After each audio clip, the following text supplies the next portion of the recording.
I would now like to turn the conference over to John Carmelite, Senior Director of Information Technology with Intalere. Please go ahead. Thanks, Felicia. Morning, everyone. Afternoon, everyone. Appreciate the time.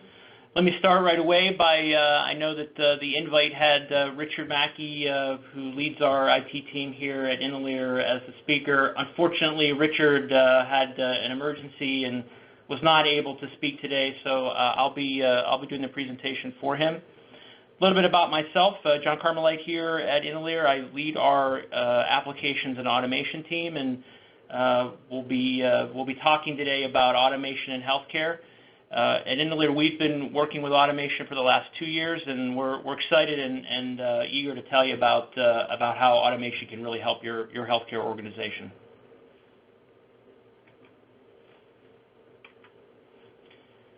So just a quick overview of automation. I know there's a lot of talk in the newspapers, magazines, the web about automation. You probably have heard terms like intelligent automation or artificial intelligence, machine learning, robotic process automation. Automation has exploded in the last 3 or 4 years. These technologies have gone from kind of emerging technologies to ones that are really deployed across the globe in all types of organizations, both in size and industry.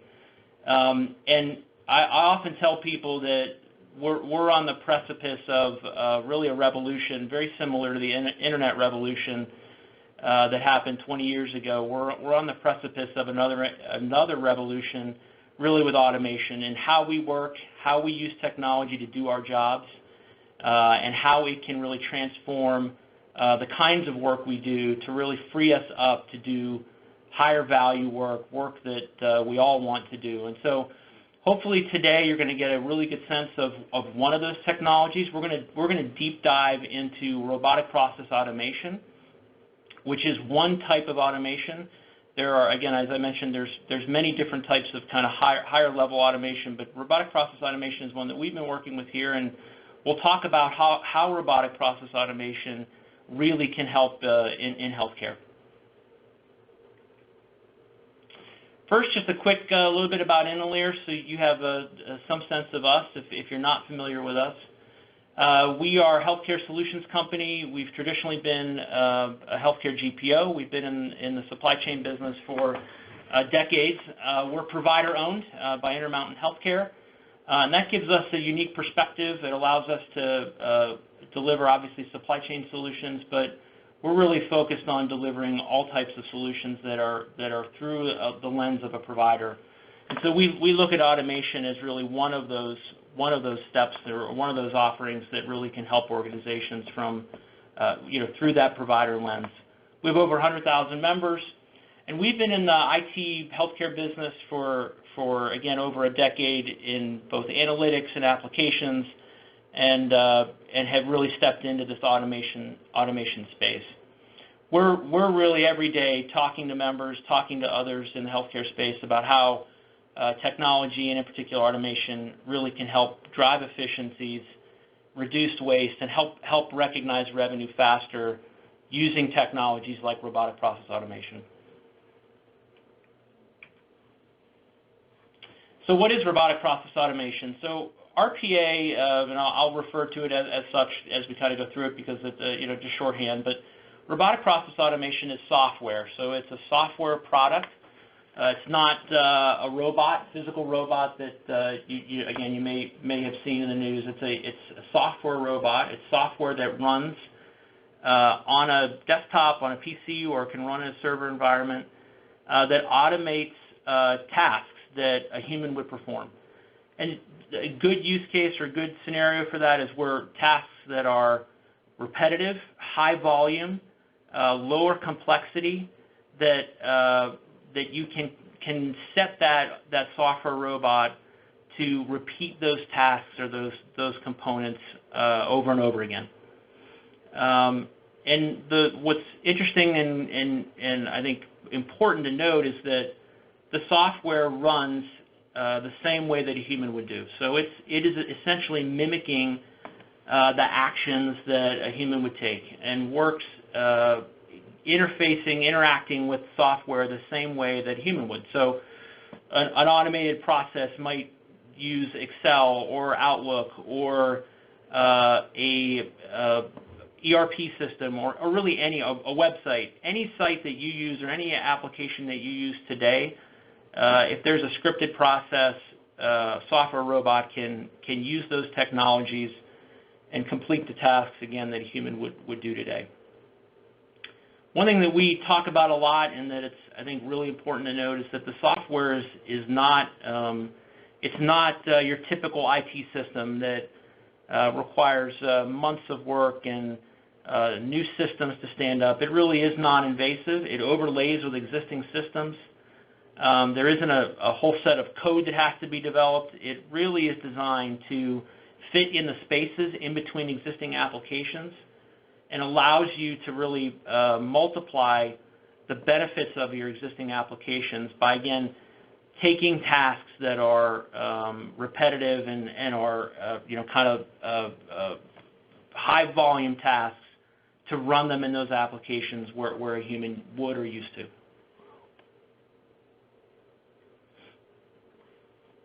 So why RPA now? And as I mentioned at the start, RPA is really exploding. It's a technology that within the last 3 or 4 years has gone from kind of a low adoption to multifold increases over the last 3 or 4 years. Projected growth going forward is annual growth of 35 to 40%, and what that really means is that we're seeing adoption inside of healthcare organizations and outside to be in multiples of 4 or 5x year over year. I often talk about RPA as being very similar. I see 3, 4, 5 years from now RPA being as similar to Outlook or Office products, Excel that we use every day. It is growing that quickly and will be that ubiquitous, meaning that it'll be on all of our machines within 3 or 4 years and really working alongside all of us. And so we've just seen this explosive growth of the technology. In healthcare, traditionally the healthcare organizations have trailed other industries. RPA really exploded in the telecom industry, insurance industries, and finance industries. Thinking about their kind of high volume transactional based systems that they have, RPA was a really good fit for insurance industry and for finance, where a lot of adoption has happened. Healthcare we're starting to see healthcare organizations really start to leverage this technology. As I mentioned, insurance within healthcare, payers have adopted this technology pretty significantly. A lot of their claims systems are backed by robotic process automation to do claims processing. And again, so just giving you an idea of kind of where it's been used.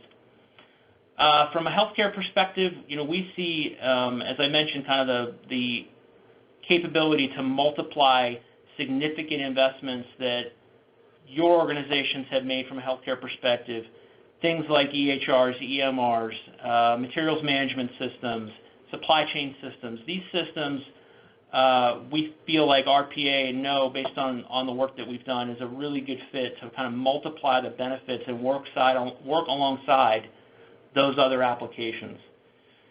The value here really is an efficiency play, but we also see that RPA can be a great way to generate revenue faster, right? It's a revenue acceleration capability, and we'll talk about a use case later on today, later on in the presentation, that really exemplifies how RPA can really help revenue recognition within your organization.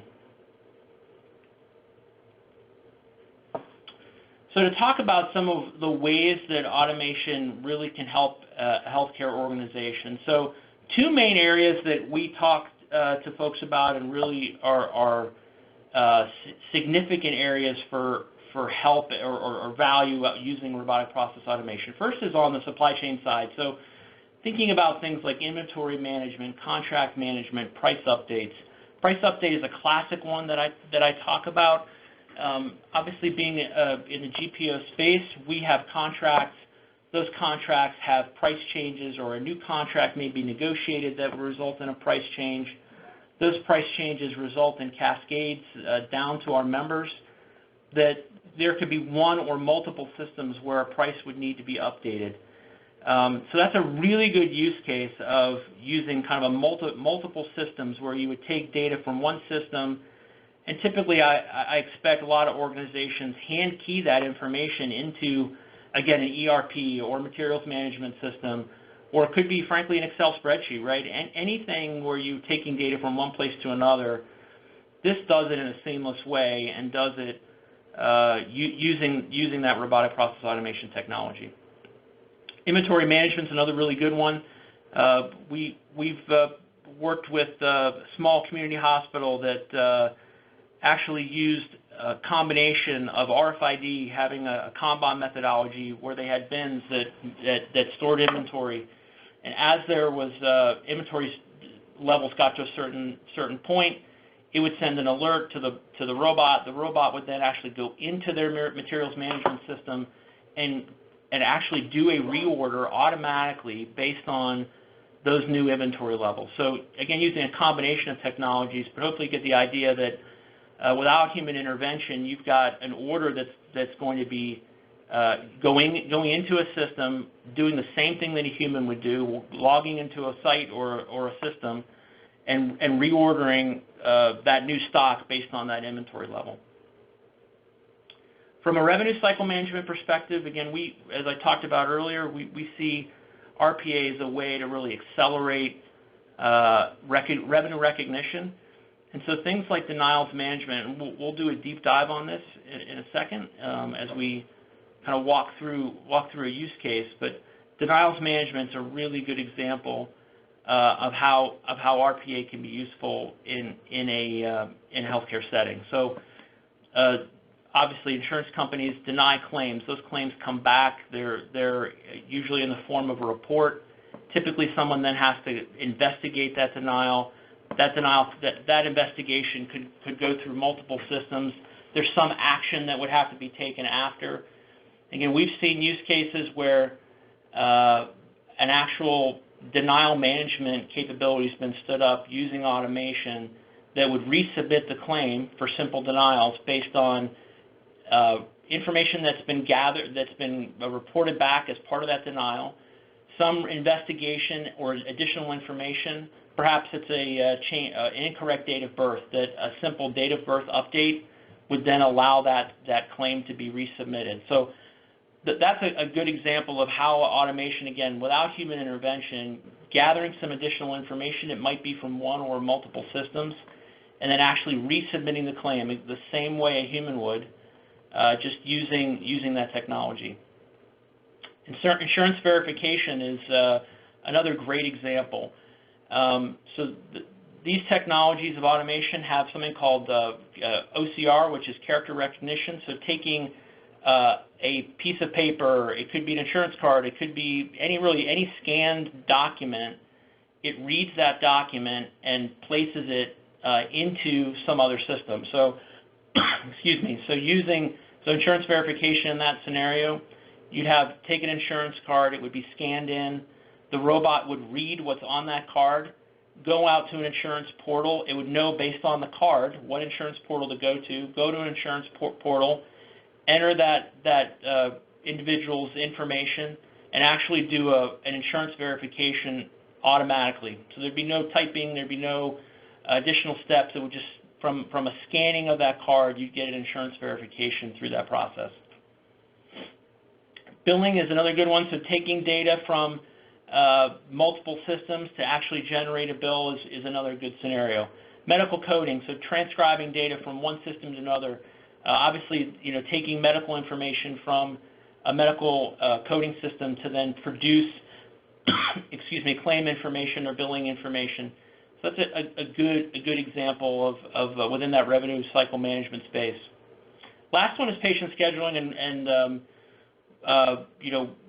a good one that we'd actually talked to someone about how helping them use automation to automate scheduling and really determine the right location for a patient based on a set of criteria, and that would kind of maximize revenue opportunity, that accounted for patient preference, but that would generate a preferred slot on a schedule using, again, a combination of technologies, but then using RPA to sort of glue that all together.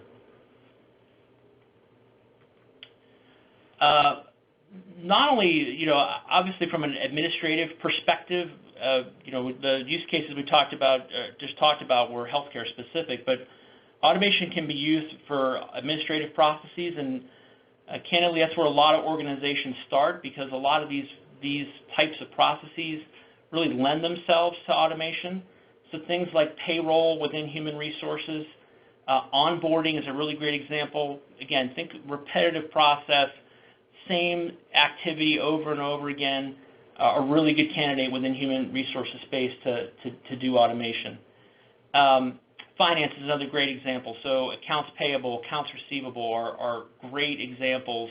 Again, thinking of those kind of repetitive processes that are good examples for automation. So we'll talk about a little bit of a use case so you get a good sense of how this has been used and how it can be used. So we worked with a healthcare organization. They're an integrated health system. They have on a monthly basis their encounters that they bill to insurance. They get about 3,000 denials on a monthly basis. There's a batch report that's sent to them that shows those denials, and then they take about 2 weeks. They have one person that takes about 2 weeks to review those denials, go into their EMR system, flag that there needs to be some additional action on it, and there's a host of research that has to be done. So multiple payer websites that have to be gone to validate or look up additional information that could have been based on that claim rejection. And again, all this was in a set process, but was very manually driven. So the automation that was put in place was allowed the organization to take kind of what was a 2-week process and take it down to hours. So what the robot does, it actually downloads that monthly report. It analyzes that data, and based on that data, it logs into the EMR. It sets the flag to say that there's been a rejection and this needs some follow-up. It goes out to a payer website, and again, there are multiple payers here, so it knows which payer website to go to. It searches for that patient. It pulls back additional information. It saves a website screenshot. It takes that website screenshot, pastes it into the record, so that when the person goes to resolve that denied claim, they have all the information they would need at their fingertips and can resolve that claim very quickly. At the end of it, it generates a report after all those records have been, it does that for each record, so there's 3,000 of them or roughly on a monthly basis. It generates a report and sends an email to the key team members to say, hey, this activity's been done, here's the result of it, so that everyone knows that it's ready to actually go in and resubmit the claim. Project from start to finish was 6 weeks. So again, I think I mentioned earlier, this technology is quick, fast deploying. This is not big systems that you're having to deploy. That project from start to finish was a 6-week project that from kickoff to full deployment. From a project outcome, as I mentioned, this was a 2-week project. So the team, one FTE really just kind of in her side work or part-time work was kind of working through this. That 2 weeks has been taken down to 2 hours. So again, thinking about just from an efficiency perspective, certainly that's a significant benefit to the organization to have that person, instead of looking up data, now she's on to doing more high-value work and really being able to resolve problems instead of kind of looking up information on a payer website.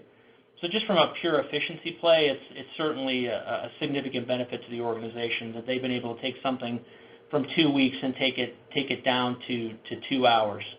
From a data entry perspective, there's 0 data errors, right? Because the robot is on a prescribed process. From a copy-paste perspective or a rekeying perspective, all that has been eliminated because you've got automation in play to eliminate that human error. From a payback perspective, just looking at the ROI in this, from the investment of the cost of the technology and the deployment to do it, you're looking at, just for this one process, about a 9-month payback, which is very short. Again, typically technology projects can be years to get a payback, and that's just based on an efficiency. This organization is feeling like they can get additional payback by being able to recognize the revenue faster. And so I think that's the big takeaway for me, just thinking about this particular use case. Yes, there's an efficiency portion of this, but they're going to be recognizing revenue quicker because they're going to be resolving denials in days rather than weeks, which goes right to their bottom line. So some key takeaways that certainly would want you to take away today in our short time together. Automation, this is like I said, it's an exploding technology. It's here to stay. And as I mentioned at the start, I firmly believe that we're on the edge of really the next kind of big technology revolution where automation will be something that we're all using, all interacting with, much like we use a web browser and email today. The technology is really affordable. This is not a big EMR system or a big ERP system. This is affordable technology that allows you to start very small if you want and grow and scale to having thousands of robots if that's what an organization would want. But it's really something that's within reach of all types of healthcare organizations, big, small, acute, non-acute. This is affordable technology that can be used by all types of healthcare organizations. I talked about some of those administrative capabilities like finance and HR and others that are good use cases, but we really feel like automation is a great way to use on the front office, really help you improve your margins, generate additional revenue. Certainly labor savings and labor in terms of redirecting efficiency savings are valuable, but we feel like automation's really a great tool for allow you to generate additional revenue or recognize it faster. And as I mentioned too, payers have been using this technology for a long time, and so we feel like this is a great opportunity for providers to help kind of level the playing field. They've got bots within their organization, and automation. This is a way to kind of really level the playing field, and that denials use case is a great example of that. I'm certain that many payers are using automation to process those claims on their side. And last thing I'd say, this is once you start, it's really hard to stop. We work with organizations and start with a small proof of concept, and those proof of concepts usually, once implemented, lead to 5, 6, 10 other ideas that folks, once they see it, they see how it can really help and be applied to other parts of the organization. Our experience internally, when we use this within Intalere, we started with 1 or 2 projects as a proof of concept, and again, once people saw it, it really exploded across the organization. And people have started to come to us to say, hey, I've got this process. I think it would be a really good use case. Can you help us kind of identify whether it is or it isn't? So last thing, I'll just leave this up, and we're going to take some questions here in a second, but be happy, anyone that would have, want additional information or want additional follow-up around this, be happy to have additional conversations. My contact information is up there, and certainly feel free to reach out to me directly via email or reach out to me via LinkedIn if you have additional interest or have additional questions or want, and we've had a short time here, want additional information about automation. I'd be glad to talk to anyone that's interested. One thing I'll also let you know, we did a podcast recently. It's out on the Intalere website. The link is there. If you can't copy it down, you certainly can just go out to intalere.com. Did a podcast about automation in healthcare. We spent about 35, 40 minutes. Talked about really in depth with another senior leader in healthcare that has been working with automation. And it's really informative and helpful in terms of understanding how automation can be used in healthcare. We have 2 future webinars coming up. One will be really a deep dive on revenue cycle management. Will be coming up November 6th. And we'll also be doing a deep dive in supply chain on how automation can help in supply chain. That will be on December 5th. So with that, I'll pause and open it up to the operator for any questions. Thank you. If you would like to register a question, please press the 1 followed by the 4 on your telephone. You will hear a 3-tone prompt to acknowledge your request. Your line will then be accessed from the conference to obtain information. If your question has been answered and you would like to withdraw your registration, please press the 1 followed by the 3. Once again, to register for a question, it's the 1 followed by the 4.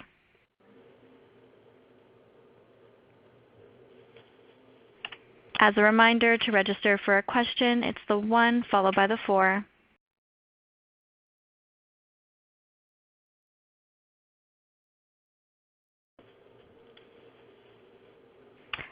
And we do have a question. One moment while we gather the information.